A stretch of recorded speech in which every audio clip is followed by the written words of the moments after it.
Hello, it's good to be here. This week I wanted to talk about my formal spring capsule wardrobe. What I've been doing is probably for the first time in my life, I've been looking at what the upcoming fashions are. As you know, when you normally walk into a shop, you just take it for granted that somebody has looked through all the fashions and curated a few designs that they think that you might like. You go to your favorite shop, you try on a few things, you like them, you buy them, you go home. But it's a little bit different in lockdown. Not only are we spoiled for choice online for all the different choices, but the only drawback is you can't try it on without having bought it and then having to send it back. But the beauty of sewing, you would hope, once you're capable and you're confident, you can get past this and you can sew your own things. So what I've been doing is thinking of adding a few items that I can sew into my formal spring capsule wardrobe. Now I have quite a big series of small capsules because my taste is quite eclectic. But the benefit is, this season I notice, is that the choices are actually quite eclectic. So when you have a look at this, you'll see they've got some pretty dresses, they've got some classic silhouettes, they've got wide dresses, they've even got some puffy sleeves and some with no sleeves at all. So I thought Burda magazine is a good place to start. One of the things that I wanted to sew is a dress.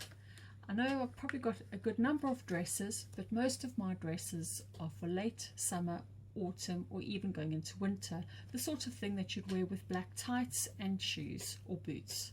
So I had a look, and this fabric here is a fabric that I've been thinking about sewing with for a little while, and you've probably seen it on a previous blog, and I think I found the perfect dress for it. It's got very few cut lines and it's got a very feminine frill at the base, this one here. And I think that will set off the pattern really nicely. Another item that I was looking at sewing is a pair of wide-legged trousers. Now, this book, they've got a really bright design, and I was thinking about making these trousers, but perhaps in something a little bit toned down, something that maybe won't date so much. I haven't decided what color I'm going to make them yet, but I'm thinking along the lines of perhaps a pastel blue, or maybe even a pastel green, or something that I can coordinate with some primary colors. As you know, a lot of the current colors that are upcoming are going to be primary colors. Another thing that I need, only because some of the ones I already have are getting a little bit tatty because I've worn them and worn them and worn them, and now they need replacing.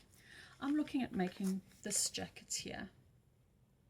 It looks like a simple enough jacket, just with a little gather at the back, so it's got plenty of ease in the shoulders.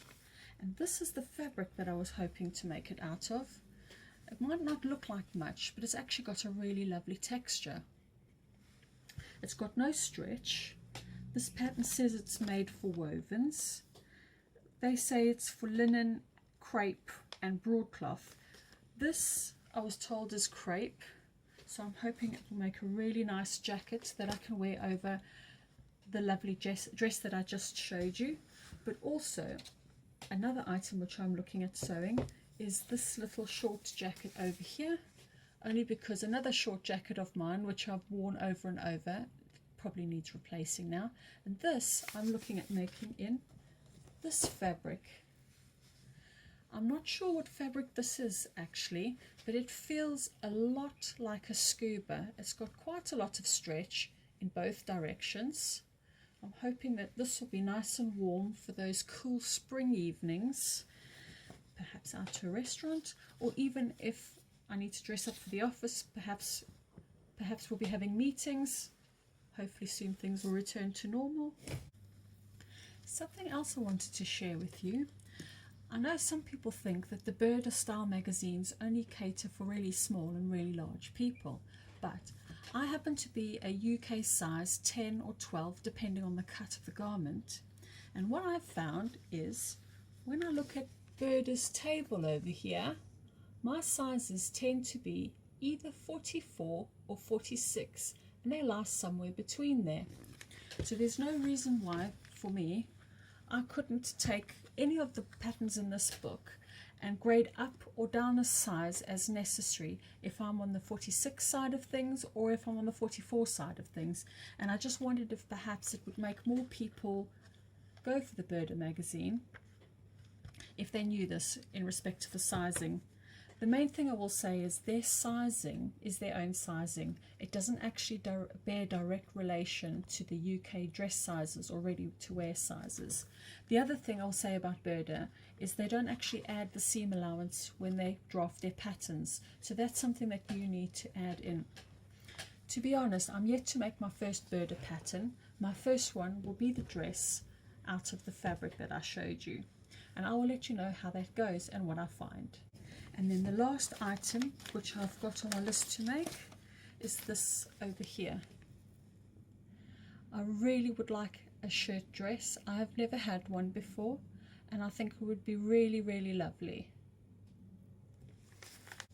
That is all I have for you today, so please find me on Google under sew and everything else, and you can find me on YouTube as well. Thank you. Until next time. Bye.